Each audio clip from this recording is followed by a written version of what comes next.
Ďakujem veľmi pekne. Tak téma vlastne súvisí s tým, čo sa udeje v sobotu a považujeme to za taký vrchol našeho snaženia. Zatiaľ z toho, čo sme boli na župe, to znamená oficiálne otvorenie cyklomostu z Devinskej Novej Vsi do Šlozovku.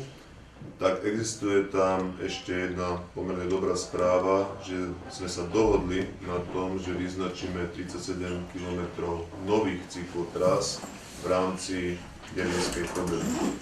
Považujeme to za dôležité, nakoľko práve tento cyklomost ako taký istý úzol pre všetkých tých, ktorí chcú v rámci cykloturistiky sa venovať, je ťažšie prístupný. Všetci poznáme problém so Sihoťou, všetci poznáme problém, ako sa dostať do Devína.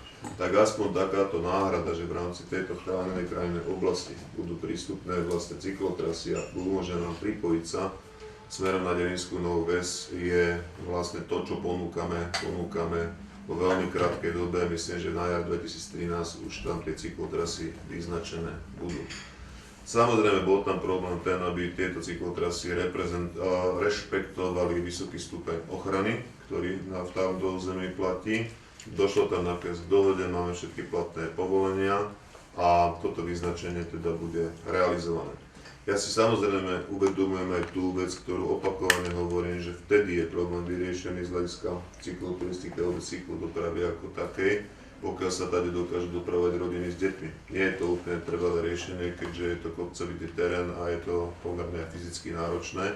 Čiže to, čo trvalo vyriešia sprístupniť túto západnú časť mesta, bude otázka vlastne od toho, že či pôjde cyklotrasa cez Sihoť alebo náhradného riešenia, aby sme sa bez nejakého prevýšenia dokázali dostať z Bratislavy až ku cyklomostu a vlastne ku všetkým tým cyklotrasám, ktoré sú popri rieke Morave.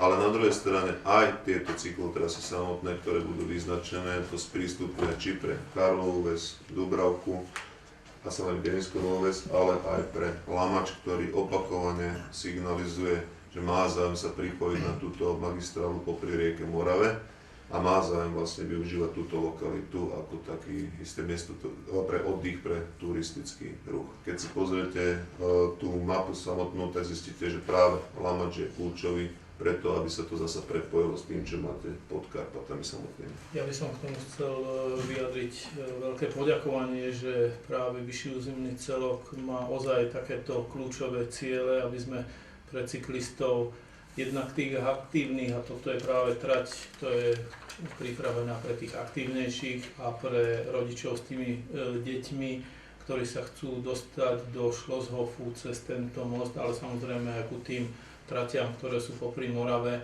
aby mali aj iné ďalšie trasy.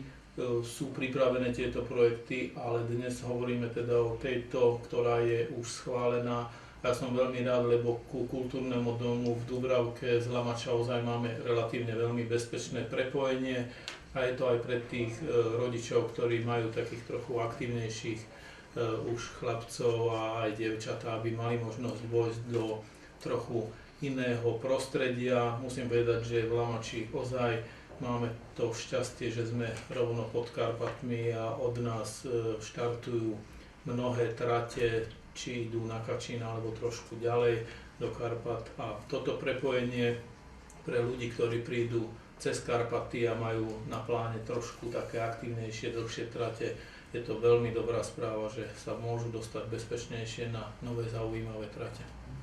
A ešte sa chcem spýtať na cyklomost. Myslím, že v piatok majú poslanci Bratislavského samosprávneho kraja rozhodovať o názve pre cyklomost a chcem sa opýtať, oni budú rozhodovať medzi viacerými názvy, alebo majú k dispozícii iba jeden názov, ktorý buď schvália alebo neschvália, alebo to, ako to vlastne je? No ako samozrejme, že nazvime ten neformálny názov, ktorý mimochodom zopaľujú, ako ho zaneslo už aj doma, aj dokonca aj tabulu samotnú som už aj videl, že čaká Norisa, ten sa ujal medzi ľuďmi. Ale tam treba rešpektovať, že most vedie od niekade a niekam a vedie v tomto prípade do Dolného Rakúska a hľadali sme názov, na ktorom sa vieme zhodnúť ako z obidve strany.